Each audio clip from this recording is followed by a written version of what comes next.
Hi, I'm Tim. Welcome to our channel, and thanks for logging on. Today we're discussing an intriguing combination of limited edition dive watch and high mech complication. This is the 2009 model year 1 of 500 titanium Ulysse Nardin diver Perpetual. You can see and you can purchase this limited edition Perpetual calendar dive watch on our website.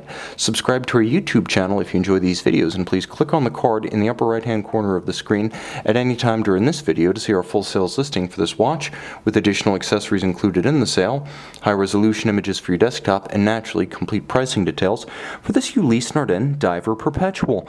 Now, this isn't a marine diver. This is an effort in earnest by Ulysse Nardin circa 2009 to create a completely modern luxury diving watch. I'm going to talk a little bit about the fit and the feel because that comes first, and then we'll jump into what this watch actually offers from a feature standpoint.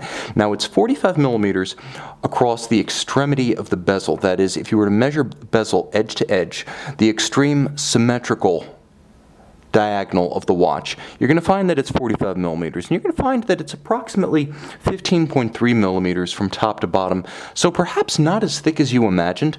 This is a watch that you could wear with a suit jacket, a blazer, a sport jacket. I'm not sure that it would clear a tight dress cuff because, as you can see, the case itself is actually reverse conical, wider where it abuts the bezel, and then the bezel has a little bit of cantilever, so consider this one for jackets but not for the dress sleeve beneath.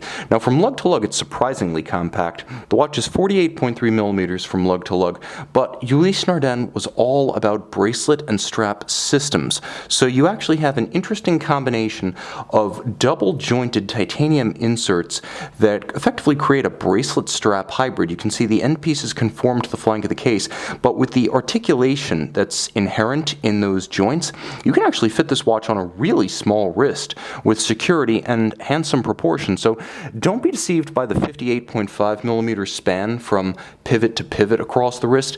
It's not like wearing a Royal Oak Offshore on a bracelet. This is a watch that my 16 centimeter circumference wrist wears with security, and I happen to like the style.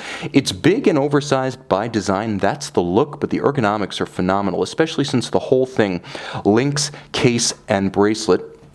It has a clasp, are all of titanium. So a good fit, I would say, down to 14.5 centimeters in circumference, you're good to go with this watch. I want to focus on the fact that this is a strap that you cut to get a precise fit. This is an uncut new strap, and it is delightfully scented of vanilla, which is wafting up to my nose as I film the video. Thought for the attention to detail is immense, as the clasp itself is completely satin finished inside and out and features handsome facets. Again, anything but a default design. UN worked overtime in the styling of this special edition. There's that faceted bevel again. I love that. So in terms of comfort, it's a vulcanized rubber strap, which means it is very supple against the skin, but it is not the extent of this watch's equipment. I want to quickly emphasize before we continue that the watch as delivered included an accessory bracelet that was never opened, and it features everything from a twin trigger deploying clasp to, if you can see just beneath, a dive extension for wearing this over a wetsuit or a dry suit. So you have an immaculate and completely virgin diving style bracelet for this watch that comes as part of the purchase. For those of you who might be inclined to strap on some sort of aftermarket arrangement, like a aftermarket NATO strap for a cool modern mid-century dive watch, a fusion of the two, 22 millimeter lug spacing, so it's a standard spacing. You can absolutely use aftermarket straps on this watch. Back to the watch.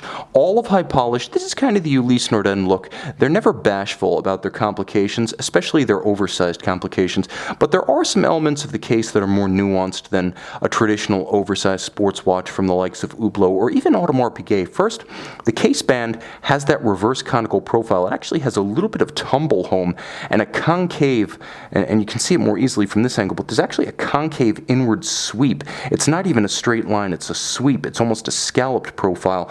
You can also see that in marine chronometer fashion, so think 19th century marine deck clock, there's a individual numbering plaque that's bolted onto the side, and you can see that there's a handsome tapered junction between the lug and the case band. This is not a straight artless joint. There's actually a little bit of a fluid quality about it, the way it curves and arcs as one piece of metal joins the other. Now, the bezel features a wonderful knurling that I can easily imagine would be easy to grip with wet, sweaty, or gloved hands. The action of the bezel is quite satisfying. There's enough resistance that you know it's not going to move of its own accord, but at the same time, it doesn't feel like it would stall if there were any grease on your hands or water on your hands. Now you can line up the pearl with the minute hand. Now you've got a 0 to 60 minute countdown timer. These bezel colors, the black and the orange, are achieved by rubber inserts. If you have any concerns about the longevity, don't. These are original to the watch, and the watch came out in 2009. They age well. The dial itself was designed to be more modern and avant-garde, contemporary in a way that the previous Aqua Perpetual diving perpetual calendar was not.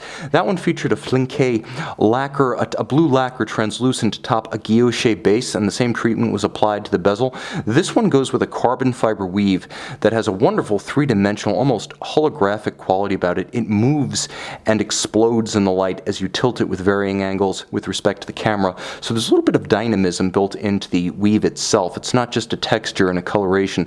It actually has a bit of a depth to it.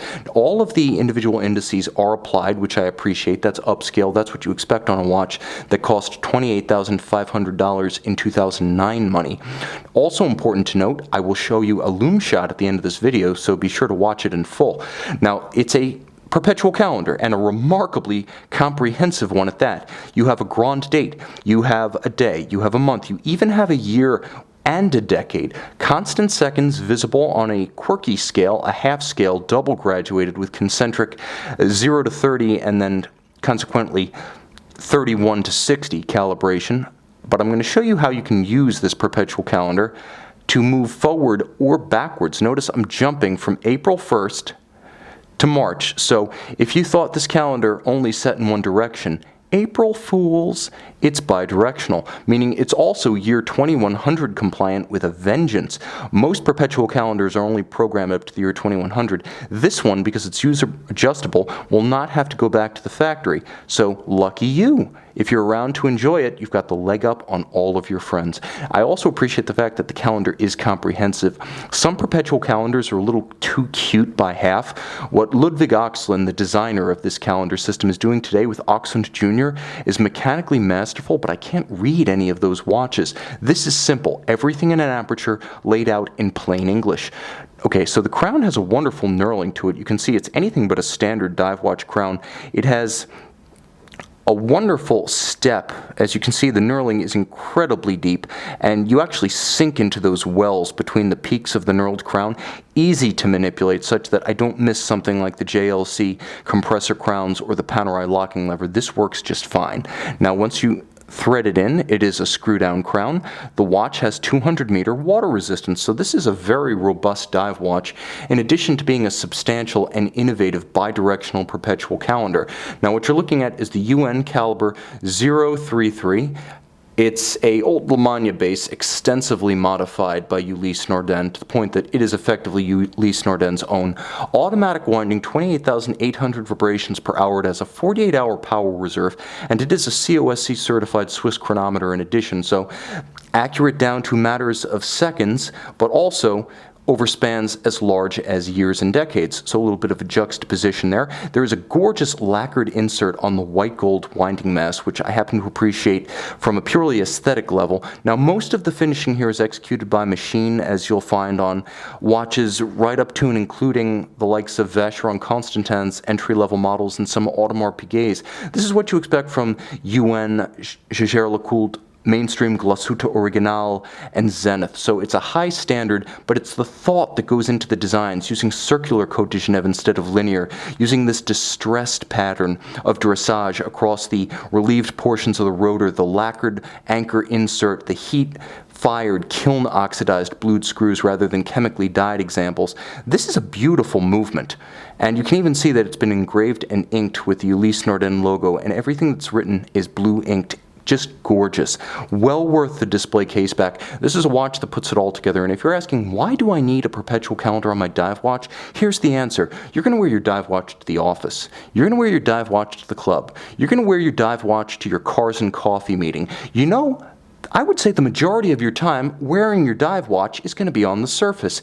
And what's the everyday complication? Well, one that quite literally keeps track perfectly of every single day. You can see and you can own this versatile limited edition Diver Perpetual calendar on our website. Hi, this is Tim back with the Ulysse Nardin Diver Perpetual. You get a sense of what the orange Luminova variety looks like in the dark. It's not as light as white, lime, natural, neutral, or yellow Luminova would be, but it's also brighter than the black or the red equivalents. This is orange Luminova on the Ulysse Nardin Diver Perpetual.